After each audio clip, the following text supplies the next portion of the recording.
Michael Carrick, has he done enough to get this Manchester United job full time, or there are some negatives for him? एक false narrative market में अब start हो गया है कि Carrick will be the next Ole Gunnar Solskjaer. For what reason I don't know. There is one thing कि Carrick को लोग वो credit नहीं दे रहे हैं जो उसको मिलना चाहिए. He deserve the credit. 5 talking points that will confirm that Carrick should get this Manchester United job. Stats.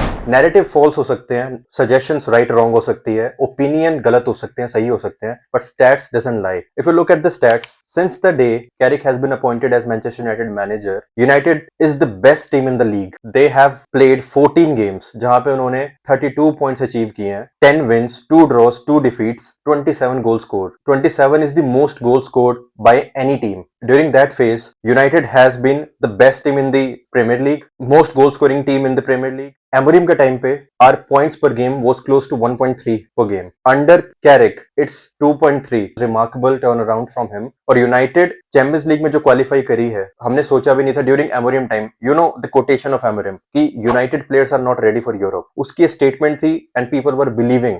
कुछ यूनाइटेड फैंस है जो बिलीव कर रहे थे कि हाँ वो सही बोल रहा है, यूनाइटेड का स्क्वाड बहुत खराब है, ऐसा है वैसा है. But deep down Carrick came, changed the fortune of the club, and now they are in the Champions League. They have guaranteed their Champions League spot. So stats doesn't lie. 2.3 points per game, highest scoring team in the Premier League during that phase, most points won during that phase. और क्या चाहिए? Big game manager. Generally बोला जाता है कि आपको बड़ा manager तब माना जाता है जब आप बिग टीम्स के अगेंस्ट कैसा खेलते हो, कैसे जीतते हो, उस पर डिपेंड करता है. यूनाइटेड के पास 5 बड़े गेम आए हैं, Manchester City, Arsenal, Liverpool, Chelsea, Aston Villa, and guess what, पांचों के रिजल्ट क्या थे? United one. एंड ऐसा नहीं कि वन साइडेड किसी किस्मत से जीत गई हो. इवन अगर हम कल का मैच भी देखते हैं अगेंस्ट लिवरपूल, फर्स्ट हाफ में जो 2 गोल मारे थे, उसका ब्रूनो का चांस मिस, उसके बाद 1-2 चांसेस और मिस हुए. फर्स्ट हाफ में 4-5 गोल हम मार सकते थे. और उसके बाद क्या परसेप्शन क्या बना हमारा कि हम बहुत इजीली वाइप आउट कर सकते हैं लिवरपूल को. सेकंड हाफ में जो नैरेटिव बना हुआ है कि it was a close game, वो क्लोज गेम बिल्कुल भी नहीं था. अमाद की मिस्टेक थी,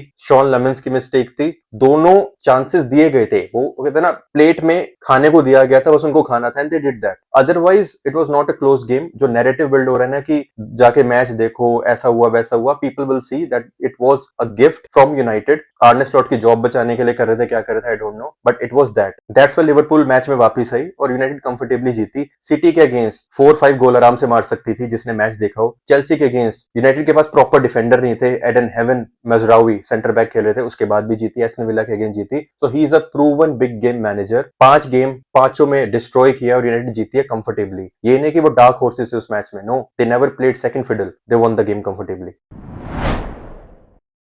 रूबेन अमोरिम ने एक बात बोली थी कि ब्रूनो फर्नांडिस और कोबी मेनू एक पोजीशन के लिए लड़ रहे हैं. कोबी मेनू ब्रूनो फर्नांडिस के साथ एक टीम में नहीं खेल सकता. इस स्टेटमेंट के लिए ना उस बंदे को जेल में होना चाहिए. जिसने भी कोबी मेनू को देखा है, एरिक टेन हाग के टाइम में भी ही वाज गुड, तभी हम उसको जनरेशनल बोल रहे थे. हाँ ठीक है, हम जनरेशनल वर्ड बहुत कॉमनली यूज कर देते हैं, but that was the case. Under Carrick क्या चेंज हुआ? कुछ नहीं हुआ. ब्रूनो फर्नांडिस के बाद मोस्ट इंपॉर्टेंट मिडफील्डर या प्लेयर कौन है हमारे पास? कोबी मेनू. यस, कैसेमीरो अलग ही लेवल पे खेल रहा है, वो उससे एक्सपेक्टेड भी है, he is Casemiro. But talking about कोबी मेनू जो नेपोली के लिए जा रहा था, जिसको लोन पे भेजा जा रहा था, और कुछ यूनाइटेड फैंस बिलीव भी कर रहे थे. क्या कह रहे थे कि एमोरिम वांट्स प्रेसिंग, वो इसकी स्पीड अच्छी नहीं है, बहुत स्लो है, ये थ्रू बॉल्स नहीं करता. Just go and watch Brentford game, वो ड्रिबलिंग देख लो. Go and watch yesterday's game Liverpool के अगेंस्ट जहां पे उसने गोल मारा, और बाकी जो 14 मैचेस जो उसने कैरिक के अंडर खेले. Just go and watch. Calmness, precision. ठीक है, कई बार ये नहीं होता कि आपको ब्यूटीफुल टू द आईज लगनी चाहिए गेम. कोबी मेनू is playing just like Carrick. Calmness, जहां पे पास प्रोवाइड करनी है पास करनी है, defence breaking passing.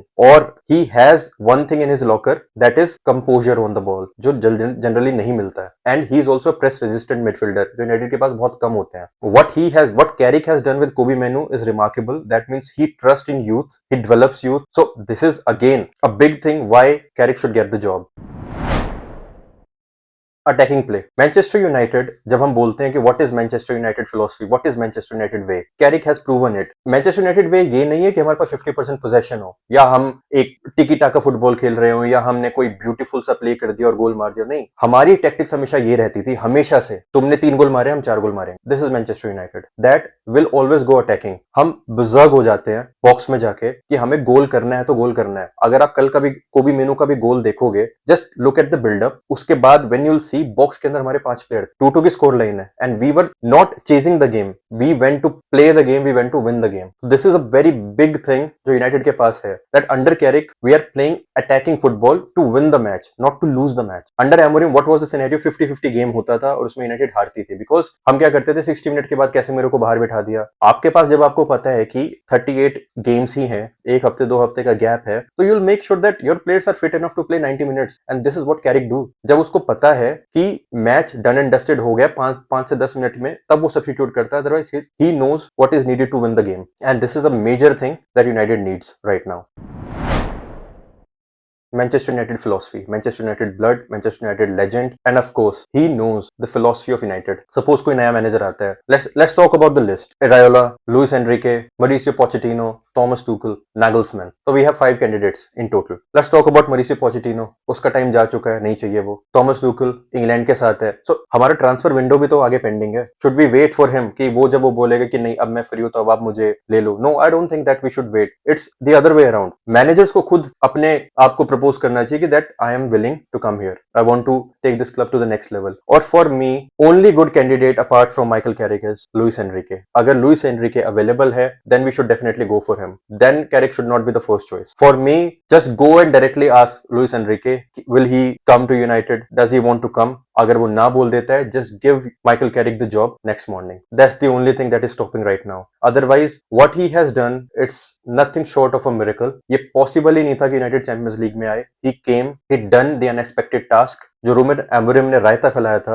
he just took that up, he just cleaned that up and he just had one thing in mind, just play. कोबी मेनू को उसने ये नहीं कहा कि you will be a good footballer, तुम्हें ऐसा खेलना चाहिए वैसा खेलना चाहिए. No, he just asked him to play and कोबी मेनू just bleeds red. He knows what it's to be a Manchester United player. So Carrick for me is a no-brainer. आप उसको जॉब दे सकते हो and do that quickly so that we can focus on transfer. और मेरी suggestion यही रहेगी United को that अगर लुइस एनरिके नहीं तो it's only Carrick. What's your take on this? Comment me. अगर आपके कोई अलग व्यूज हैं, do you think that Carrick is not the right guy? Let me know कौन से अल्टरनेटिव है which you want in your team.